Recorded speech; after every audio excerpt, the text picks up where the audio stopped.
نحمده ونصلي على رسوله الكريم اما بعد فاعوذ باللہ من الشیطان الرجیم بسم اللہ الرحمن الرحیم خیرکم من تعلم القرآن وعلمہ او کما قال علیہ الصلاۃ والسلام۔ حضور آئے تو سر آفرینش پا گئی دنیا، حضور آئے تو سر آفرینش پا گئی دنیا، اندھیروں سے نکل کر روشنی میں آ گئی دنیا، بجھے چہروں سے زنگ اترا سوتے چہروں پہ نور آیا، حضور آئے تو انسانوں کو جینے کا شعور آیا۔ میرے قابل احترام، میرے عزیز وقار حضرت مولانا قاری الطاف حسین صاحب کی دعوت پر آج جامعہ فاطمۃ الزہرا میں شرکت کا شرف حاصل ہوا۔ میرے عزیز ماؤ بہنوں اور میرے دوستوں، اللہ تبارک و تعالی نے اس ماہ مبارک کا مہینہ ہے، اس میں شرکت کرنے کی ہمیں توفیق دی۔ یہ ہمارے لیے بڑا ایک فخر کا المیہ ہے کہ اس پچھلے سال بھی جو رمضان گزرا اس میں ایسے ہمارے جاننے والے جو ہمارے ساتھ تھے لیکن اس دفعہ وہ نہیں ہے، لیکن ایک دن ایسا آئے گا رمضان المبارک آئے گا لیکن ہم نہیں ہوں گے۔ اس رمضان المبارک کا بابرکت مہینہ، اس کی بابرکت گھڑیاں ہمیں معلوم ہونی چاہیے کہ ہمارے پیارے آقا سرکار دو عالم صلی اللہ علیہ وسلم کیسے گزارتے تھے اور کس انداز میں گزارتے تھے۔ رمضان المبارک سے 2 مہینے پہلے ہی آپ علیہ الصلوۃ والسلام رمضان المبارک کی تیاری شروع کر دیتے تھے اور کہتے تھے اپنے آپ کو تھکنے والا تھکانے والا مہینہ آ رہا ہے، بابرکت مہینہ آ رہا ہے، اس مہینے میں جتنی بھی نعمتیں لوٹ لے اتنا کم ہے۔ اللہ تبارک و تعالیٰ کی رحمت اس مہینے میں جوش میں ہوتی ہے، جو انسان اللہ سے مانگتا ہے اللہ اسے ضرور دیتا ہے۔ اس بابرکت پہلا اشرا، دوسرا اشرا، تیسرا اشرا، تیسرے اشرے کے بلکہ آخری روزہ چل رہا ہے، کل کو آخری روزہ ہوگا، لیکن ہمیں یہ سوچنا چاہیے کہ اس رمضان المبارک کے جو ہمارے ایام گزرے ہیں اس میں اللہ کو کتنا منایا۔ جب انسان پیدا ہوتا ہے اور ماں کی گود میں جب آتا ہے تو روتا ہے، جب اللہ پاک ماں کے دل میں ڈالتے ہیں کہ اس سے بھوک لگی ہے تبھی یہ رو رہا ہے، تو ماں اسے فوراً دودھ پلاتی ہے۔ پھر کیا ہوتا ہے؟ جب بھی وہ کوئی چیز روتا ہے ماں کے دل کو تکلیف ہوتی ہے، کیوں رو رہا ہے، کیا معاملہ ہے، کیوں رو رہا ہے، فوراً اسے سینے سے لگا لیتی ہے۔ وہ رب کائنات جو 70 ماؤں سے زیادہ پیار کرنے والا، جو 70 ماؤں سے زیادہ پیار کرنے والا، وہ کتنا عظیم ہے۔ چھوٹی عمر میں جب ہم بالکل کچھ جانتے نہیں تھے اس وقت رو کے ہر بات منوا لیتے تھے، اب ہر گھر میں پریشانیاں ہیں، ہر معاملات میں ہر جگہ پہ پریشانیاں ہیں۔ کیوں پریشانیاں ہیں؟ کیونکہ رونا دھونا ہم نے چھوڑ دیا۔ جب اللہ کے سامنے آہو زاری کرنا شروع کر دے تو یقین مانے ہم جو دل کرے اللہ سے مانگ لے اللہ خود دے گا۔ یہ کس کی برکت ہے؟ یہ رونے دھونے کی برکت ہے۔ آج کل ہم پیسے کے معاملے میں رونا دھونا تو بہت کرتے ہیں کہ ہائے ہمارے پاس کچھ نہیں، ہائے ہمارے پاس کچھ نہیں، لیکن اگر بزرگوں سے پوچھو وہ اللہ کے آگے روتے تھے کہ اللہ ہمیں اتنا دے کہ ہم سنبھال سکیں، اور برکے جتنا ملتا تھا اس پہ شکر ادا کرتے تھے۔ شکر کی بات، شکر اللہ نے اتنا خوبصورت لفظ ہے کہ جس چیز کا شکر ادا کرنا شروع کر دو وہ اتنی خوبصورت ہوتی چلی جاتی ہے۔ وہ انسان کا اعضاء ہو، ہاتھ ہے، اللہ کا شکر ادا کرے کہ اللہ نے ہمیں ہاتھ دی اور دونوں ہاتھ سلامت ہیں۔ ان کے بھی ہاتھ دیکھیں، جن کے ہاتھ نہیں وہ بیچارے کیسے پاؤں سے کھاتے ہیں، کوئی منہ سے کھاتا ہے، کوئی کس انداز سے کھاتا ہے۔ شکر ادا کرنا چاہیے اللہ کا کہ اللہ نے ہمیں ہاتھ دیے۔ آنکھیں دی ان کو بھی دیکھیں جو نبینے ہیں، جن کو نظر نہیں آتا، ہم تو پوری کائنات کو دیکھتے ہیں۔ اللہ کا شکر ادا کرنا چاہیے۔ کانوں کو دیکھو، کانوں سے آواز سنتے ہیں۔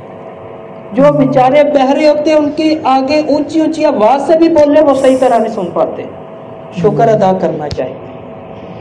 اسی طرح قرآن ہمارے لیے مقدس کتاب ہے، اور بہت ہی مقدس کتاب ہے جو آج تک محفوظ ہے، جو لوح محفوظ میں آج تک محفوظ ہے باقی کتابوں کی بنسبت۔ باقی کتابوں کا پتہ نہیں کہ وہ محفوظ ہے کہ نہیں، لیکن قرآن ایک ایسی چیز ہے جو بالکل محفوظ ہے، بحرف محفوظ ہے۔ حضرت حسین احمد مدنی رحمہ اللہ کا واقعہ کہ ان کے پاس کچھ کافر آئے اور آ کے کہا کہ قرآن لاؤ، ہم نے جلانے ہیں۔ 7 سال کا بچہ سامنے آ گیا، کہا اس سے قرآن سنو، الف لام سے لے کے والناس تک سنائے گی، اس کے دل سے قرآن نکال کے دکھاؤ۔ اصل تو قرآن ہمارے دلوں میں محفوظ ہے۔ قرآن کو دلوں میں محفوظ کرنا یہ بڑی اہم بات ہے اور بڑی خوش قسمتی کی بات ہے۔ اور اللہ نے اس قرآن کے صدقے سے اگر ہم قرآن کو سینے میں محفوظ کر لیں اور اس پہ عمل کرنا شروع کر دیں، اللہ ہمارے گھروں میں بے حد برکتیں لائے گا۔ اکابرین کو دیکھ لو، وہ گھروں میں سکون ہے، ان کے گھروں میں ایک محبت ہے، ایک ان کے گھروں میں روحانیت ہے۔ لیکن دنیا دار کے دیکھ لو، وہ بیچارہ پیسوں کے معاملے میں رو رہا ہے، اسے پتہ نہیں کہ دین کتنا پیارا ہے اور کتنا حسین ہے۔ دین کو کسی عام بندے نے قریب سے نہیں دیکھا جتنا اللہ والوں نے دیکھا ہے۔ وہ کہتے ہیں کہ اللہ اللہ کرنے سے اللہ نہیں ملتا، اللہ والوں سے پوچھو اللہ کیسے ملتا ہے۔ روحانیت ایک الگ سے ہوتی ہے، خود سیکھنا شروع کرے خود، لیکن وہ اسے فائدہ نہیں ہوتا جو اساتذہ سے اور اپنے مشائخ سے سیکھتا ہے۔ یہ چیزیں ایک بہت ہمارے لیے اہم ہے۔ اور سب سے بڑی بات کہتے مرد پڑھا فرد پڑھا، عورت پڑھی پورا خاندان پڑھا۔ مائیں جو ہوتی ہیں نا، عورتیں جو ہوتی ہیں، یہ اپنے گھر کو پورے ایک طریقے سے چلاتی ہیں۔ باپ تو بیچارہ باہر سے مزدوریاں کر کے لا کے صرف کما کے بھی اپنے گھر والوں کو دے دیتا ہے، آگے ان کا کام ہے کس طرح مینج کرنا۔ لیکن اگر یہی مائیں اپنی بیٹیوں کو دین پڑھائیں گی نا، آنے والے وقت میں وہ اپنی نسلوں کو دینداری میں رکھیں گی۔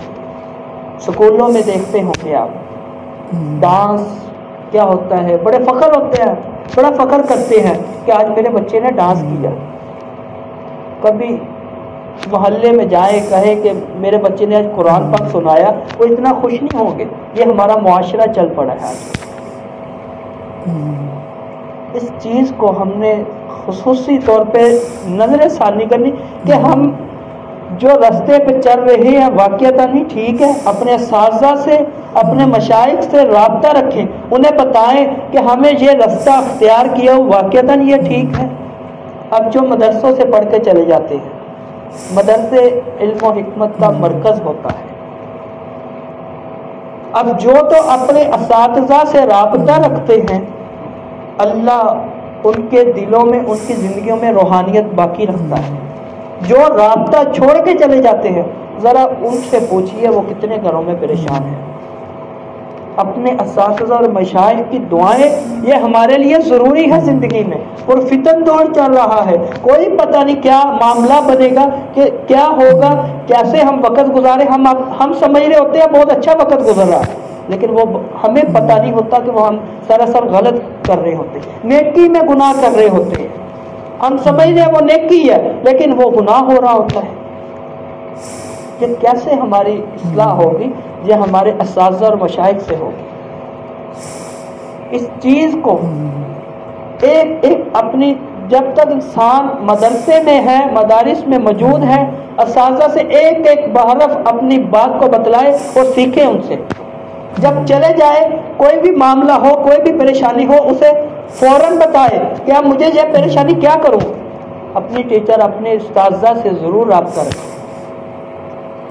یہ قرآن کی عظمت اور برکت اسی میں زندگی میں فائدہ ہوگا.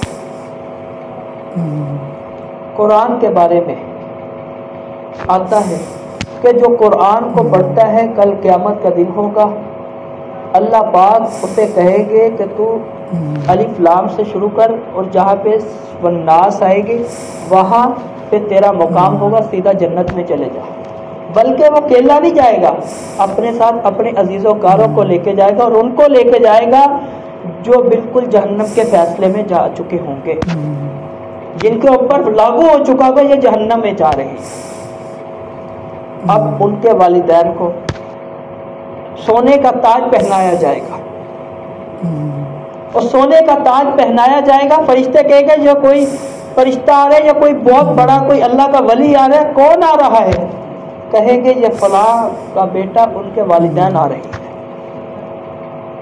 اب ایک والد دنیا سے چلا گیا، بیٹا قرآن سناتا تھا، کام بھی کرتا تھا، قرآن بھی پڑھتا تھا، کام بھی کرتا تھا، قرآن اپنے والدین کو سال ثواب کرتا تھا. اب قیامت کا منظر ہوگا جب وہ دنیا حساب و کتاب شروع ہوگا تو اس کے والدین کا درجہ اونچا ہوگا اور اس کا نیچا ہوگا. وہ بھاگتا ہوا آئے گا، کہے گا کہ میرا بچہ فلاں کہاں پہ ہے؟ ان کا وہ نچلے درجے میں کہا میں جاؤں، کہتے نہیں وہ آپ کو اوپر ملنے آئے گا. کہا میں تو ان پڑھ ہوں، میں تو جاہل ہوں، مجھے پتہ نہیں کیا ماجرا، مجھے اونچلا درجہ کیوں ملا؟ انہوں نے کہا کہ روزانہ جو تم بیٹا تیرا قرآن پاک پڑھتا تھا اور پڑھ کے اپنے والدین کو سال ثواب کرتا تھا، اس کی برکت سے آپ کو سب سے اونچا درجہ ملا ہے. اور پھر ایسے ہی ایک اللہ والے تھے، وہ قبرستان سے گزر رہے تھے. جب قبرستان سے گزرے تو کیا ہوا کہ قبر سے معلوم ہوا کہ ایک قبر کو بہت سخت عذاب ہو رہا ہے. انہوں نے پڑھ کے بخشا لیکن کچھ فاقہ ہوا، کم نہیں ہوا، ختم نہیں ہوا. کچھ عرصے بعد دوبارہ آئے، اس قبرستان وہی قبر وہی جنت کا باغ بنی ہوئی تھی.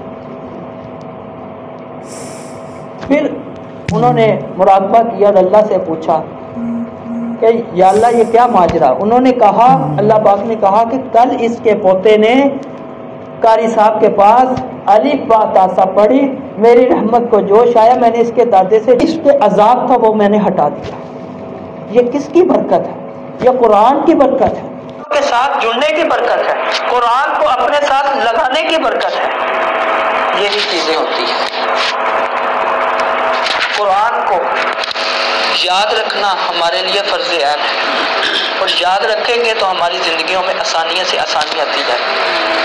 جو کہا سنا اس پر عمل کرنے کی توفیق عطا فرمائے. وآخر دعوانا الحمدللہ رب العالمین.